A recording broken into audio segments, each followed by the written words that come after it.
Et justement, parlons des pompiers, Pierre, de ceux qui nous sauvent, de ceux qui, au péril de leur vie, bravent le danger, quel qu'il soit. Eh bien, ces pompiers-là, ils sont quotidiennement agressés. Oui, tenez-vous bien, 5 agressions par jour en moyenne, 312 blessés déjà. Le ministre de l'Intérieur, Christophe Castaner, a réceptionné ce matin le nouveau plan établi par les pompiers eux-mêmes pour se protéger. Une date qui n'est pas choisie au hasard, elle intervient 1 an après la mort de Geoffroy Henry, poignardé par un schizophrène en pleine intervention. Guillaume Bier, parmi les mesures envisagées, des caméras piétons que les pompiers porteront sur leur tenue. Oui, c'est la mesure la plus innovante de ce plan. Des caméras piétons vont équiper certains pompiers lors de leurs interventions. Des caméras identiques à celles que portent déjà certains policiers et gendarmes.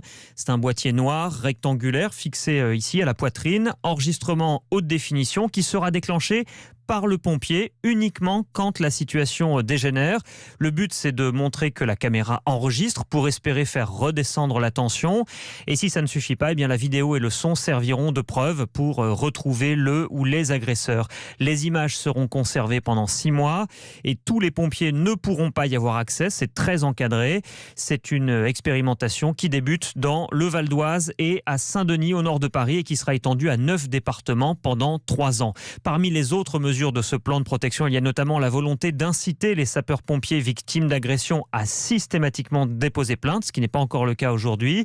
Et puis il y a aussi la volonté d'améliorer le dialogue avec les habitants des quartiers dits sensibles, avec un dialogue plus régulier et aussi du recrutement de pompiers volontaires dans ces quartiers, là où les soldats du feu sont régulièrement pris à partie lors de violences urbaines. Merci Guillaume Bier du service police-justice d'Europe 1.